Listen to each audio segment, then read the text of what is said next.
Hello बच्चों बच्चों आज आपका स्वागत है आपके अपने चैनल पे सार्थक कॉमर्स वाला।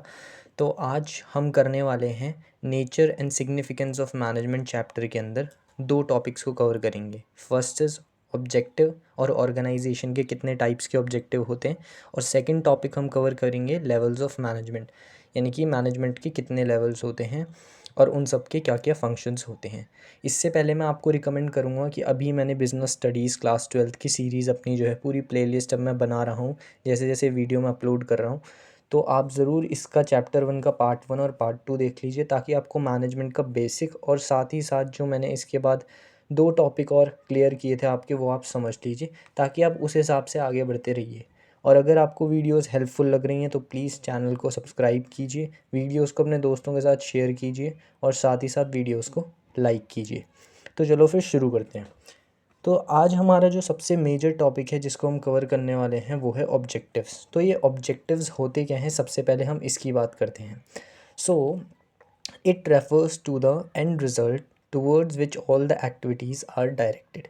यानी कि ऑब्जेक्टिव बेसिकली वो एंड रिज़ल्ट होता है जिसको अचीव करने के लिए सारी एक्टिविटीज़ की जाती हैं या परफॉर्म की जाती हैं। अगर मैं एक ऑर्गेनाइजेशन के व्यू पॉइंट से कहूँ तो एक organisation from the starting of the year and towards the end of the year जो भी एक्टिविटीज़ परफॉर्म कर रही है वो अपने ऑब्जेक्टिव यानी कि अपने उस गोल को अचीव करने के लिए कर रही है जो उन्होंने सेट किया था।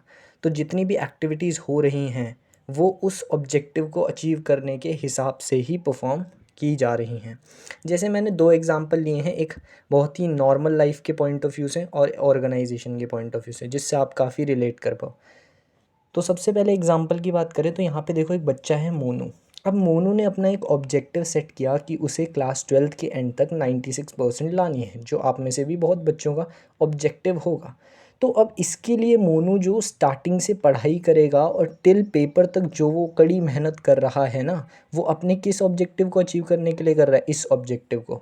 तो मोनू का ये वो एंड रिज़ल्ट है जिसे अचीव करने के लिए वो साल के स्टार्टिंग से ही मेहनत करने पे लग गया है, और जितनी भी पढ़ाई कर रहा है वो हार्डवर्क कर रहा है वो इस ऑब्जेक्टिव के हिसाब से ही कर रहा है और इस ऑब्जेक्टिव को अचीव करने के लिए ही कर रहा है।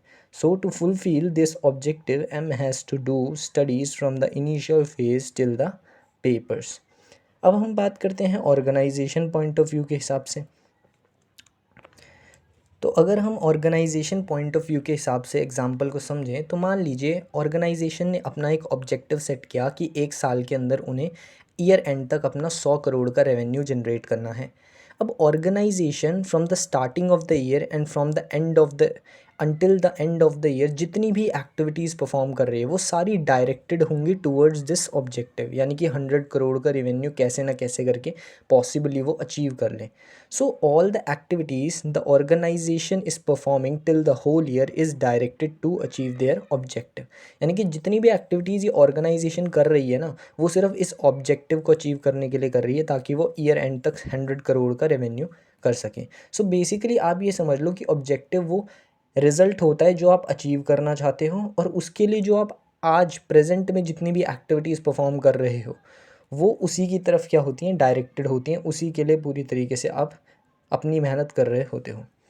अब ये जो ऑब्जेक्टिव्स होते हैं, आपको अगर आपने पहली वीडियो और दूसरी वीडियो नहीं देखी तो जाके प्लीज़ देख लेना, प्लेलिस्ट मैंने बना रखी है पूरी तरीके से। लेकिन ये हम अब बहुत पढ़ चुके हैं और हम इसके यूज़ टू हो चुके हैं लाइन के, कि मैनेजमेंट का मेन एम होता है ऑर्गेनाइजेशन के ऑब्जेक्टिव्स को अचीव करवाना।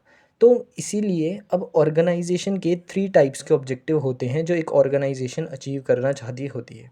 कौन कौन से? पहला ऑब्जेक्टिव जो है वो होते हैं ऑर्गेनाइजेशनल ऑब्जेक्टिव, दूसरा पर्सनल ऑब्जेक्टिव और तीसरा सोशल ऑब्जेक्टिव। नाम से ही क्लियर हो रहा है, ऑर्गेनाइजेशनल ऑब्जेक्टिव वो ऑब्जेक्टिव होते हैं जो ऑर्गेनाइजेशन अपने पर्सपेक्टिव से अचीव करना चाहती है। पर्सनल ऑब्जेक्टिव वो होते हैं जो एम्प्लॉयज़ के ऑब्जेक्टिव्स होते हैं, और सोशल ऑब्जेक्टिव्स जो टूवर्ड्स द सोसाइटी एक ऑर्गेनाइजेशन के ऑब्जेक्टिव होते हैं। तो अब हम इन तीनों ऑब्जेक्टिव्स को पर्टिकुलरली समझेंगे कि क्या ये ऑब्जेक्टिव्स होते हैं और इनके अंदर और कौन से सब ऑब्जेक्टिव्स आते हैं। तो अब हम बात करते हैं सबसे पहले ऑब्जेक्टिव ऑर्गेनाइजेशनल ऑब्जेक्टिव। अब ये ऑर्गेनाइजेशनल ऑब्जेक्टिव होते क्या हैं? तो ऑर्गेनाइजेशनल ऑब्जेक्टिव ऑर्गेनाइजेशन के ऑब्जेक्टिव होते हैं जो उन्हें अपने पर्सपेक्टिव से अचीव करने होते हैं। यानी कि ऑर्गेनाइजेशन को अगर रन करना है तो ऑफ कोर्स है उन्हें भी अपने कुछ ऑब्जेक्टिव्स या गोल्स होंगे जो उन्हें अचीव करने होंगे, जिससे वो अपने आप को बनाए रखें मार्केट के अंदर। तो ऑर्गेनाइजेशन को अपने आप को रन करने के लिए और मार्केट में एग्जिस्ट करने के लिए जो भी ऑब्जेक्टिव अचीव करने होते हैं उन्हें हम ऑर्गेनाइजेशनल ऑब्जेक्टिव कहते हैं। और हम कहें तो ये भी बोला जाता है कि ऑर्गेनाइजेशनल ऑब्जेक्टिव वो ऑब्जेक्टिव्स हैं जो एक ऑर्गेनाइजेशन के लिए बहुत नेसेसरी है अचीव करना, क्योंकि ये ऑर्गेनाइजेशन के इकोनॉमिक ऑब्जेक्टिव्स भी कहलाते हैं। यानी कि इकोनॉमिकली एक ऑर्गेनाइजेशन को सपोर्ट करेंगे तो यही ऑब्जेक्टिव्स करेंगे जब एक ऑर्गेनाइजेशन इन सब ऑब्जेक्टिव्स को अचीव करती है। सो these objectives are necessary to achieve because these are the economic objectives of organization। ये बहुत necessary है अचीव करना क्योंकि ये economic objectives होते हैं एक organization के। अब organizational objective के अंदर 3 objectives हैं जो mainly एक organization के major objective होते हैं जो वो achieve करना चाहते हैं। सबसे फर्स्ट जो होता है ऑब्जेक्टिव वो होता है सर्वाइवल, सेकंड जो होता है वो होता है प्रॉफिट, एंड आफ्टर देन वो थर्ड जो होता है वो होता है ग्रोथ। तो ये 3 ऑब्जेक्टिव होते हैं एक ऑर्गेनाइजेशन के जिन्हें ऑर्गेनाइजेशन अपने पर्सपेक्टिव से अपनी ग्रोथ अपने रन के लिए क्या करना चाहती है, अचीव करना चाहती है। तो अब हम इन तीनों ऑब्जेक्टिव्स को भी पर्टिकुलरली समझेंगे। सबसे पहले आता है सर्वाइवल। सर्वाइवल क्या होता है? सर्वाइवल मतलब देखो, एक ऑर्गेनाइजेशन या एक बिज़नेस जब भी इस्टेब्लिश किया जाता है तो जब भी सबसे पहले कदम रखता है ना मार्केट के अंदर, तो सबसे पहले चाहता है कि वो अपने सर्वाइवल को इंश्योर कर ले, यानी कि अपने कदम रख लें अभी फूक फूक के मार्केट के अंदर, और वो अपने कदम अभी जमा सकें, नज़रें जमा सकें। कोई भी बिज़नेस इनिशियल फेज़ पे ना कभी भी प्रॉफिट के बारे में नहीं सोचता, वो सबसे पहले सर्वाइवल के बारे में सोचता है। और सर्वाइवल कब इंश्योर किया जा सकता है? सर्वाइवल तभी इंश्योर किया जा सकता है जब एक बिज़नेस स्टार्टिंग फेज़ में जितनी कॉस्ट लगा रहा है उतना ही रेवेन्यू क्या कर रहा हूँ, जनरेट कर रहा हूँ। So primarily an organisation want to ensure their survival. Primarily basis पे एक ऑर्गेनाइजेशन जब शुरू में स्टैब्लिश होती है तो उसका मेन मोटिव होता है पहले सर्वाइवल को अचीव करना। और सर्वाइवल वो अपना कैसे इंश्योर कर सकती है? जितने अपने ऑपरेशंस पे वो कॉस्ट लगा रहे हैं ना एक ऑर्गेनाइजेशन, अगर वो उतना ही रिवेन्यू जनरेट कर ले तो भी वो बहुत संतुष्ट है ऑर्गेनाइजेशन, क्योंकि वहाँ पे उसे ये तसल्ली है कि ना ही उसका कुछ जा रहा है, हालांकि उसके पास कुछ आ भी नहीं रहा लेकिन उसका कुछ लॉस नहीं हो रहा है। क्योंकि बिज़नेस एक बहुत ही रिस्की फील्ड होती है, एक ऑर्गेनाइजेशन खोलना बहुत रिस्क का काम होता है। तो पहला मेन ऑब्जेक्टिव होता है एक ऑर्गेनाइजेशन का सर्वाइवल। फिर जब वो सर्वाइव कर लेती है एक मार्केट में, 2-3 साल उसने उसकी आंखें जम चुकी हैं मार्केट में अब वो आती हैं अपने दूसरे ऑब्जेक्टिव पे जो होता है प्रॉफिट अर्न करना। Now profit is the blood line of a business. Of course जैसे हमारे शरीर के लिए, हमारे शरीर में ब्लड होता है, अगर हमारे शरीर में ब्लड कम होने लगे तो हमारी जो हेल्थ होती है वो काफ़ी वीक हो जाती है। ऐसी एक बिज़नेस के लिए उसके अंदर उसका ब्लड क्या होता है? प्रॉफिट। यानी कि अगर एक बिज़नेस जब तक प्रॉफिट कमाता रहेगा तब तक वो अपने ऑपरेशंस को सक्सेसफुली परफॉर्म करता रहेगा और उतनी ही ज़्यादा ग्रोथ करेगा, क्योंकि ग्रोथ करने के लिए भी पैसा चाहिए और पैसा तभी कमाओगे जब एक बिज़नेस प्रॉफिट अर्न करेगा। तो इसीलिए बोला जाता है that profit is blood line of a business. Second, profit provide incentive for performing operations of business. यानी कि जो प्रॉफिट है वो इंसेंटिव्स प्रोवाइड करता है एक बिज़नेस को, ताकि जो ऑपरेशंस वो अभी तक परफॉर्म करते आ रहे थे उन ऑपरेशंस को वो और अच्छे से परफॉर्म कर सकें। And third is profit is reward of risk bearing. यानी कि प्रॉफिट बेसिकली रिवॉर्ड होता है रिस्क बेयर करने का, क्योंकि बिज़नेस बहुत ही रिस्की होता है, अपनी कैपिटल डालनी होती है, आप रिस्क ले रहे होते हो, बहुत बड़ा लॉस भी हो सकता है। तो वो जो रिस्क आपने लिया उसका रिवॉर्ड आपको इन टर्म्स किसके मिलता है? प्रॉफिट के इन टर्म्स मिलता है। अब प्रॉफिट अर्न करने के बाद थर्ड जो एक ऑब्जेक्टिव होता है ऑर्गेनाइजेशन का वो होता है ग्रोथ। यानी कि अब ऑर्गेनाइजेशन कभी भी जब इस्टेब्लिश की जाती है तो ऑर्गेनाइजेशन हमेशा लॉन्ग टर्म तक रन करने के लिए इस्टेब्लिश की जाती है। तो लॉन्ग एक टाइम के बाद एक ऑर्गेनाइजेशन को कुछ ना कुछ अलग करना पड़ता है या अपनी ग्रोथ करनी पड़ेगी अगर उसे लॉन्ग रन में अच्छे से चलना है या लॉन्ग रन के अंदर अगर उसे सक्सेसफुल होना है। तो तीसरा ऑब्जेक्टिव एक ऑर्गेनाइजेशन का क्या होता है? ग्रोथ होता है। It refers to add prospects in long run. Long run में और ज़्यादा प्रॉस्पेक्ट्स ऐड करना एक ऑर्गेनाइजेशन का अपने अंदर, उसे ही हम ग्रोथ कहते हैं। ग्रोथ को हम मेजर कर सकते हैं एक ऑर्गेनाइजेशन की, ये बहुत इंपॉर्टेंट है, केस स्टडी में भी पूछ लिए जाते हैं कि किसी भी ऑर्गेनाइजेशन की ग्रोथ को आप कैसे मेजर कर सकते हो। अगर किसी ऑर्गेनाइजेशन की सेल्स वॉल्यूम कॉन्टीन्यूसली बढ़ रही है तो मतलब वो ग्रो भी कर रही है। अगर उसके अंदर एम्प्लॉयज़ के नंबर्स में इंक्रीज़ आ रहा है तो मतलब वो ग्रो कर रही है। और अगर वो डाइवर्सिफिकेशन यानी कि नंबर ऑफ़ प्रोडक्ट्स ज़्यादा प्रोड्यूस कर रही है तो इसका मतलब वो ग्रो कर रही है। तो ग्रोथ मेजर की जाती है इन कुछ पैरामीटर्स के बेसिस पे। तो एक ऑर्गेनाइजेशन के इस पैटर्न पे ही तीन क्या होते हैं अपने ऑर्गेनाइजेशनल ऑब्जेक्टिव हैं। सबसे पहले वो सर्वाइवल को इंश्योर करना चाहती है। सर्वाइवल जब इंश्योर हो जाए तो फिर वो प्रॉफिट भी अर्न करना चाहते हैं, जो एक बिज़नेस का मेन मोटिव होता है। और प्रॉफिट अर्न करने के बाद उसी प्रॉफिट से वो क्या करना चाहते हैं, अपनी ग्रोथ करना चाहती है एक ऑर्गेनाइजेशन। अब क्योंकि मैं बहुत कंसर्न्ड हूँ, बच्चों को टॉपिक बहुत ज़्यादा क्लियर हूँ, इसलिए जनरली मैंने एक बहुत ही अच्छा एग्जांपल दिया है जिससे आप और अच्छे से समझ सको। और मैं उसमें थोड़ी प्रैक्टिकलिटी भी बताऊँगा एज़ पर बुक के अलावा। तो ठीक है, उस एग्ज़ाम्पल से और अच्छा आपको क्लियर होगा।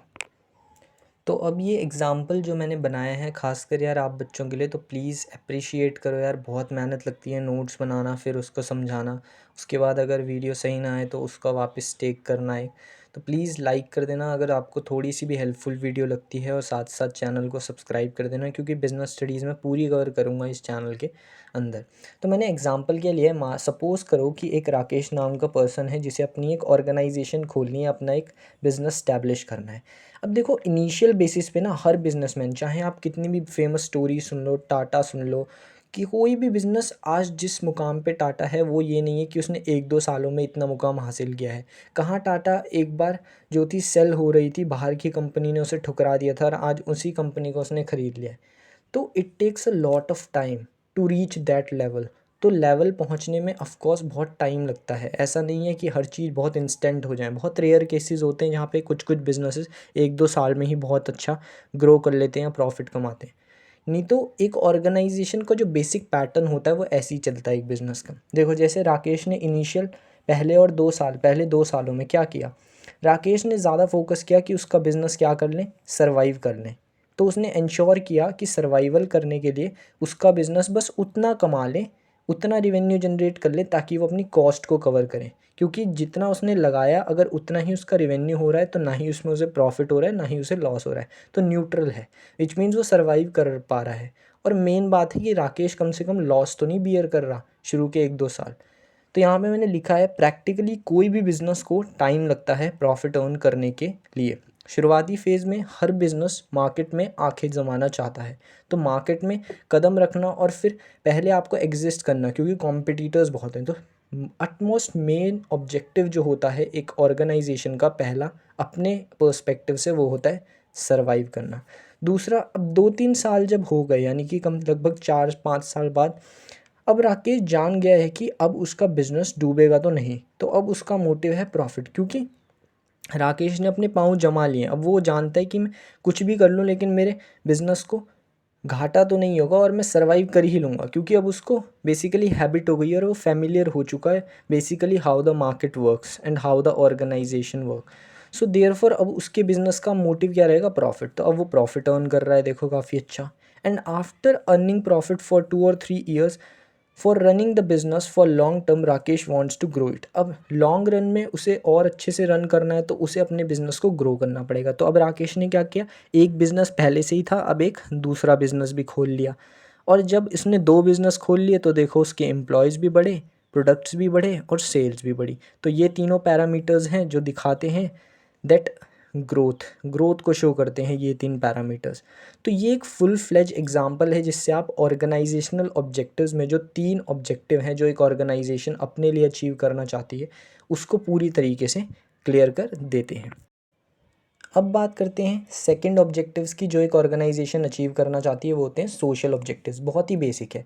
The objective of an organisation towards the society are mandatory to fulfil, यानी कि सोशल ऑब्जेक्टिव्स वो ऑब्जेक्टिव्स होते हैं जो एक ऑर्गेनाइजेशन को अचीव करने होते हैं सोसाइटी के डेवलपमेंट के लिए। तो अब आपको इम्पॉर्टेंस समझ आ गई होगी कि क्यों मैनेजमेंट जो है सोशल डेवलपमेंट में भी कंट्रीब्यूट करता है। इसलिए करता है क्योंकि एक ऑर्गेनाइजेशन को सोसाइटी के टूवर्ड्स भी उनके कुछ ऑब्जेक्टिव्स होते हैं जो उन्हें अचीव करने होते हैं, और मैनेजमेंट हेल्प करता है ऑर्गेनाइजेशन को वो सोशल ऑब्जेक्टिव्स अचीव करने में। तो इसलिए मैनेजमेंट सोशल डेवलपमेंट में भी हेल्प करता है। मैंने कहा था आपको, ये आपको अब समझ आएगा जब मैं आपको ऑब्जेक्टिव्स पढ़ाऊँगा। तो सोशल ऑब्जेक्टिव्स मैंडेटरी होते हैं एक ऑर्गेनाइजेशन को अचीव करने के लिए। अब सोशल ऑब्जेक्टिव्स होते क्या क्या हैं? First, use environment friendly method, यानी कि आप एनवायरनमेंट फ्रेंडली मेथड्स को यूज़ करो जो एनवायरनमेंट को ज़्यादा डेटेरियोरेट ना करें और पल्यूट ना करें। Run business in lawful manner, सबसे मेन सोशल ऑब्जेक्टिव तो ये है कि आप कोई इलीगल बिजनेस मत करो, जो भी बिजनेस कर रहे हो लॉफुल मैनर में करो, कंज्यूमर्स को एक्सप्लॉइट करने की कोशिश मत करो। प्रोवाइड एम्प्लॉयमेंट अपॉर्चुनिटीज़ प्रोवाइड करनी चाहिए एक बिज़नेस को। Fourth, don't use unfair trade practices, unfair trade practices मत करो, जैसे दूध में पानी मत मिला के बेचो और उस दूध को बहुत ज़्यादा कॉस्ट पे आप बेच रहे हो। तो ये सब अनफेयर ट्रेड प्रैक्टिसेस नहीं करनी चाहिए एक बिज़नेस को, ये भी सोसाइटी की तरफ उनका एक तरीके से ऑब्लिगेशन ही हुआ। Supply good quality products at reasonable price, अच्छे क्वालिटी प्रोडक्ट्स प्रोवाइड करो और वो भी रीज़नेबल प्राइस पे। Provide basic amenities like school hospital, और बेसिक एमिनिटीज़ भी बनवाते हैं। जैसे अगर मैं बताऊं अंबानी है, तो अंबानी ने एक स्कूल है उनका जो बच्चों के लिए खोला है, तो वहाँ पे वो सारे बच्चे पढ़ते हैं जो कैपेबल नहीं है स्कूल की फ़ीस भरने को, या जो भी उनके एम्प्लॉयज़ कर्मचारी के बेटा बेटी जो भी काम करते हैं उनके यहाँ, उनके बच्चे। तो ऐसी बेसिक एमिनिटीज़ भी प्रोवाइड कर सकता है एक ऑर्गेनाइजेशन या एक बिज़नेस, जैसे कि स्कूल और हॉस्पिटल खोल दें। इसमें ऐसे बच्चे, ऐसे वीकर सेक्शंस ऑफ सोसाइटी के लोग जो हैं वो पढ़ सकें या उनका इलाज हो सके, जिससे एक वेलफेयर हो जाए सोसाइटी का भी। तो ये सोशल ऑब्जेक्टिव्स हैं जो एक ऑर्गेनाइजेशन अचीव करना चाहती है। थर्ड आते हैं personal objectives. Now personal objective is from the perspective of the employees, because all employees come in an organisation by their different hopes and perspective. यानी कि आप जानते हो कि एक ऑर्गेनाइजेशन के अंदर अलग अलग जगह से अलग अलग परसेप्शन वाले एम्प्लॉयज़ आते हैं, ठीक है। उन सब की अलग अलग होप्स होती हैं कि यार मुझे अच्छी सैलरी मिल जाए, कि एक एम्प्लॉय चाह रहा है मुझे अच्छी सैलरी मिल जाए, एक एम्प्लॉय चाह रहा है कि मुझे अच्छा एनवायरनमेंट मिल जाए, हेल्दी एनवायरनमेंट मिल जाए, एक एम्प्लॉय चाह रहा है कि मुझे सेल्फ रिस्पेक्ट और रिकॉग्निशन चाहिए। और मैं जानता हूँ कि आप लोग जो वीडियो देख रहे हो उनमें से भी बहुत लोगों की कोई ड्रीम कंपनी होगी कि मुझे अमेज़ॉन में जॉब मिल जाए ताकि मेरा पैकेज अच्छा हो, मुझे मेरी गवर्नमेंट जॉब लग जाए ताकि मेरी सेल्फ रिस्पेक्ट हो सोसाइटी में। तो ऐसी हर एम्प्लॉय और हर इंडिविजुअल की कुछ ना कुछ नीड होती है, और इन नीड्स को पूरा करना भी एक ऑर्गेनाइजेशन का ऑब्जेक्टिव होता है, क्योंकि ऑर्गेनाइजेशन जानती है कि ह्यूमन रिसोर्स सबसे इम्पॉर्टेंट एसेट है उनके लिए। क्योंकि ह्यूमन रिसोर्स जब तक एक्टिविटी या वर्क या ऑपरेशंस को परफॉर्म नहीं करेगा तब तक एक ऑर्गेनाइजेशन अपने गोल तक भी नहीं पहुंचेगी। तो अब ये personal objectives basically from the employees point of view बोले जाते हैं। अब ये होते क्या क्या हैं? सो पर्सनल ऑब्जेक्टिव्स होते हैं जैसे कि पहला फाइनेंशियल नीड्स। फाइनेंशियल नीड्स मतलब कोई एम्प्लॉय ये सोचता है कि मेरी सैलरी अच्छी हो या मुझे ऐसी कंपनी में जॉब मिले जहाँ इंसेंटिव्स अच्छे हों। So first is financial needs, second is social needs like recognition, self respect. बहुत से एम्प्लॉयज़ इस बिहाफ पे एक कंपनी में आते हैं या एक जॉब पकड़ते हैं ताकि उनको उस कंपनी में रिकॉग्निशन मिले, जैसे बैंक जॉब्स हो गई, सरकारी नौकरी हो गई। हायर लेवल नीड्स, बहुत से एम्प्लॉयज़ का मेन मोटिव होता है कि मैं ऐसी कंपनी में जॉब करूं जहां मेरी ग्रोथ हो, जहां मेरे को प्रमोशन जल्दी मिल जाए। और बहुत से एम्प्लॉयज़ चाहते हैं healthy working condition. So these are the objectives which an organisation has to fulfil as per their employees point of view. And because employees are the most important asset, or human resource are the most important asset of an organization, so to satisfying them these objectives are mandatory for an organization to fulfill। ठीक है, तो ये सारे objectives जो होते हैं ये three types के हमारे ऑब्जेक्टिव थे, जिसमें एक था ऑर्गेनाइजेशन ऑब्जेक्टिव जो ऑर्गेनाइजेशन अपने लिए अचीव करना चाहती है, सोशल ऑब्जेक्टिव जो सोसाइटी के लिए अचीव करना चाहती है, and third is personal objective जो एम्प्लॉयज़ के लिए अचीव करना चाहती है। सो ये तो हो गए हमारा फर्स्ट टॉपिक ऑब्जेक्टिव्स। अब बात करते हैं अपने सेकंड टॉपिक की। तो सेकंड टॉपिक है हमारा लेवल ऑफ मैनेजमेंट। बेसिकली एक ऑर्गेनाइजेशन जो होती है उसमें थ्री लेवल्स ऑफ मैनेजमेंट होते हैं, यानी कि मैनेजमेंट जो है वो तीन हिस्सों में बटी होती है। अब बेसिकली ये लेवल जो है मैनेजमेंट के, ये दो पैरामीटर्स के बेसिस पे डिवाइड किए जाते हैं। First on the basis of authority. अब अथॉरिटी का मतलब क्या होता है? अथॉरिटी का मतलब है पावर। और पावर किस चीज़ की? पावर डिसीजन लेने की और साथ ही साथ अपने सबॉर्डिनेट्स को ऑर्डर देने की। तो अथॉरिटी पावर होती है कि किस ह्यूमन रिसोर्स के पास एक ऑर्गेनाइजेशन में कितनी ज़्यादा पावर है किसी भी डिसीजन को लेने की। And second on the basis of responsibility, और किसी ह्यूमन रिसोर्स को कितनी ज़्यादा रिस्पॉन्सिबिलिटी दे रखी है, not from this point of view that how much load of work is given to a particular human resource, but from this point of view that how major decisions and how major works are given to a particular human resource. यानी कि किसी भी human resource को कितनी ज़्यादा responsibility दी है उसके base पे नहीं बने ये लेवल्स, कितनी मेजर रिस्पॉन्सिबिलिटी दी है उसके बेस पे ये लेवल्स ऑफ मैनेजमेंट क्रिएट किए गए हैं। तो सिंपल सिंपल आप ये समझो कि एक ऑर्गेनाइजेशन में 3 लेवल ऑफ मैनेजमेंट होते हैं। लेवल ऑफ मैनेजमेंट को ही हम हायरार्की ऑफ मैनेजमेंट कहते हैं। अब हायरार्की का मतलब होता है जब भी हम किसी भी चीज़ को पोजीशन देते हैं ना टॉप से बॉटम, तो उस वर्ड का मतलब हायरार्की होता है। यानी कि हायरार्की का मतलब होता है पोजीशंस देना टॉप से लेके बॉटम। तो यहाँ पे क्योंकि हम मैनेजमेंट को टॉप से लेके बॉटम तक डिवाइड कर रहे हैं, तो इसलिए लेवल ऑफ मैनेजमेंट को हायरार्की ऑफ मैनेजमेंट भी कह दिया जाता है। तो अब बात करते हैं तीनों लेवल्स ऑफ मैनेजमेंट की। तो सबसे पहले इनका एक क्विक व्यू लेंगे। तो ऐसे एक चार्ट बनाएं, आपकी बुक में भी होगा ज़रूर। तो यहाँ ये होता है टॉप लेवल, ये है मिडिल लेवल और ये तीसरा है लोअर लेवल। तो 3 लेवल्स में डिवाइड होती है एक मैनेजमेंट। टॉप लेवल जिसमें सबसे सीनियर एग्जीक्यूटिव्स आते हैं एक ऑर्गेनाइजेशन के। मिडिल लेवल जिसमें ऐसे ऐसे ह्यूमन रिसोर्स आते हैं जिनके पास अथॉरिटी या रिस्पॉन्सिबिलिटी मॉडरेट लेवल पे होती है। और लास्ट होता है लोअर लेवल जिसमें सबसे लोएस्ट अथॉरिटी और सबसे लोएस्ट रिस्पॉन्सिबिलिटी वाले क्या आते हैं, ह्यूमन रिसोर्स आते हैं। अब टॉप लेवल में होते कौन कौन है ये भी बहुत ज़रूरी है याद रखना, क्योंकि केस स्टडी में ये पूछ लिया जाता है on the basis of their designation. So जैसे सीईओ आपने सुना ही होगा, कंपनी का सीईओ, ये टॉप लेवल हैं जो सबसे सीनियर एग्जीक्यूटिव्स होते हैं। CEO, CFO, COO, directors, chairman, general manager, president. So इसमें जनरली टॉप लेवल में वो लोग आते हैं जो मोस्टली सीनियर एग्जीक्यूटिव्स होते हैं, सबसे सीनियर होते हैं एक ऑर्गेनाइजेशन के अंदर। इनके पास सबसे ज़्यादा अथॉरिटी होती है, यानी कि पावर होती है डिसीजन लेने की, और सबसे ज़्यादा रिस्पॉन्सिबिलिटी होती है। रिस्पॉन्सिबिलिटी यानी कि मेजर रिस्पॉन्सिबिलिटी सबसे ज़्यादा है। प्लान क्या होना चाहिए, गोल क्या होना चाहिए, ये सब एक ऑर्गेनाइजेशन के लिए टॉप लेवल के अंदर आने वाले सारे लोग ही सोचते हैं। सेकंड होता है मिडिल लेवल। मिडिल लेवल में कौन आते हैं, प्लांट सुपरिंटेंडेंट, और वन लाइन में मैंने समझा दिया all departmental manager. Departmental manager मतलब जैसे डिपार्टमेंट्स होते हैं ना, सेल्स डिपार्टमेंट, प्रोडक्शन डिपार्टमेंट, तो इनको जो संभाल रहे होते हैं मैनेजर्स, वो जैसे कि प्रोडक्शन डिपार्टमेंट को प्रोडक्शन मैनेजर संभाल रहा है, तो इसके अंदर प्रोडक्शन मैनेजर भी आएगा, सेल्स मैनेजर भी आएगा, मार्केटिंग मैनेजर। तो सारे डिपार्टमेंटल मैनेजर मिडिल लेवल के अंदर ही आते हैं, एंड डिविजनल हेड्स भी मिडिल लेवल के अंदर ही आते हैं। इस लेवल के अंदर जितने भी ह्यूमन रिसोर्स आते हैं उनके पास मॉडरेट लेवल ऑफ अथॉरिटी होती है और मॉडरेट रिस्पॉन्सिबिलिटी होती है। लास्ट होता है लोअर लेवल ऑफ मैनेजमेंट। इसमें आते हैं superintendent, foreman, supervisors, sectional officers. इनके पास अथॉरिटी सबसे कम होती है और साथ ही साथ रिस्पॉन्सिबिलिटी भी बहुत कम होती है, मेजर रिस्पॉन्सिबिलिटीज़ इनके पास नहीं होती। ठीक है, और इनके बाद आते हैं वर्कर्स। सो यहाँ पे मैं आपको एक चीज़ और समझा दूँ। देखो यहाँ पे एक चीज़ नोटिस करो कि टॉप लेवल और लोअर लेवल के बीच में कौन है, मिडिल लेवल। तो मिडिल लेवल जो होता है ना, वो लिंक होता है टॉप लेवल और लोअर लेवल का। ये चीज़ आप याद रखना, that middle level act as a link between the top level and lower level.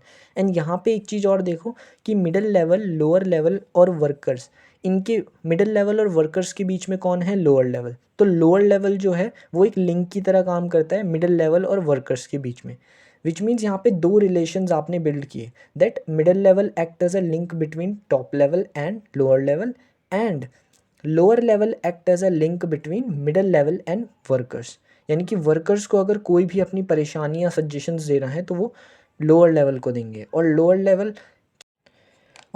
Level की कोई भी जो बात होगी वो मिडिल लेवल टॉप लेवल तक पहुंचाएगा। तो ये होते हैं हमारे क्या, levels of management. Through a chart मैंने आपको समझा दिया। अब बात करते हैं इनके फंक्शंस की, क्या इनके फंक्शंस होते हैं। बहुत ही प्रिसाइज मैनर में मैंने आपको ये लिख के दिए। तो टॉप लेवल के फंक्शंस की बात करें तो टॉप लेवल में सारे सीईओ और बड़ी पोस्ट वाले क्या होते हैं, ह्यूमन रिसोर्स होते हैं। तो टॉप लेवल का काम सबसे पहले होता है ऑर्गेनाइजेशन के वेलफेयर और सर्वाइवल के बारे में सोचना। ठीक है, दूसरा टॉप लेवल का काम होता है कि वो एनालाइज करते हैं बिजनेस के एनवायरनमेंट को। तीसरा, टॉप लेवल जितनी भी स्ट्रैटेजीज़ और प्लान्स हैं वो बनाती है एक ऑर्गेनाइजेशन के लिए। चौथा, टॉप लेवल अरेंज करती है रिसोर्सेज को। और पांचवा, अगर कभी भी ये पूछ लिया जाए कि सबसे कॉम्प्लेक्स और स्ट्रेसफुल वर्क किसका होता है तीनों लेवल्स ऑफ मैनेजमेंट में से, तो वो भी टॉप लेवल का ही होता है। अब ऐसा क्यों, देखो टॉप लेवल अगर मैं बात करूँ ना, उनका काम है सिर्फ सोचने का एक ऑर्गेनाइजेशन के लिए, लेकिन सबसे मोस्ट डिफ़िकल्ट काम यही होता है प्लानिंग, क्योंकि उसमें आपका स्ट्रेस होगा, उसमें आपका मेंटल वर्क ज़्यादा है, आपको अपनी इंटेलेक्ट का ज़्यादा इस्तेमाल करना है। जबकि मैं बात करूँ वर्कर्स या अगर लोअर लेवल या मिडल लेवल, इन्हें फिज़िकल वर्क करना होता है, so they doesn't have so much mental stress. तो ये सबसे कॉम्प्लेक्स काम टॉप लेवल का इसीलिए टॉप लेवल का जो काम होता है वो सबसे ज़्यादा कॉम्प्लेक्स और स्ट्रेसफुल होता है। अब बात करते हैं फंक्शंस ऑफ मिडल लेवल, यानी कि जो मिडल लेवल में काम कर रहे होते हैं उनके क्या क्या फंक्शंस होते हैं। तो मिडल लेवल में जो काम करते हैं उनका पहला फंक्शन होता है इम्प्लीमेंट करना उन पॉलिसीज़ और प्लान्स को जो टॉप लेवल ने बनाई हैं, ठीक है। दूसरा फंक्शन होता है इंटीग्रेट करना डिपार्टमेंट की एक्टिविटीज़ को, क्योंकि जैसा मैंने आपको बताया मिडिल लेवल के अंदर सारे डिपार्टमेंटल मैनेजर्स होते हैं, तो डिपार्टमेंटल मैनेजर्स को ये भी देखना होता है कि सारे डिपार्टमेंट्स आपस में कोऑर्डिनेट करके काम को चलाते रहें एक ऑर्गेनाइजेशन के अंदर। तीसरा इनका काम होता है अपने एम्प्लॉयज़ को मोटिवेट करना, अपने पर्टिकुलर डिपार्टमेंट के एम्प्लॉयज़ को मोटिवेट करना, और ये उन डिपार्टमेंट्स में ड्यूटीज़ को असाइन करते हैं और साथ ही साथ रिस्पॉन्सिबिलिटीज़ को भी असाइन करते हैं। अब बात करते हैं लोअर लेवल मैनेजमेंट के क्या क्या फंक्शंस होते हैं। तो एक ट्रिक बताता हूँ, जनरली क्या होता है केस स्टडीज़ में भी ना बहुत बार पूछ लिया जाता है कि ये जो फंक्शन निभा रहा है ये कौन से लेवल के हैं। तो लोअर लेवल की एक चीज़ आप याद रखो कि वर्कर्स से रिलेटेड हर रिस्पॉन्सिबिलिटी लोअर लेवल की है, यानी कि वर्कर्स को काम देना, वर्कर्स के एफर्ट्स पे ध्यान देना, उनको गाइड करना, उनको कोई इंजरी तो नहीं हुई ये देखना, आउटपुट वैसा आ रहा है जैसा उन्होंने सोचा था, ये सब चीज़। तो वर्कर्स से रिलेटेड कोई भी काम है ना वो किसका है, लोअर लेवल का। जैसे मैंने लिखे हैं 4 फंक्शंस, जैसे to oversee worker efforts, worker के एफर्ट्स को ओवरसी करना, उनके काम को देखते रहना।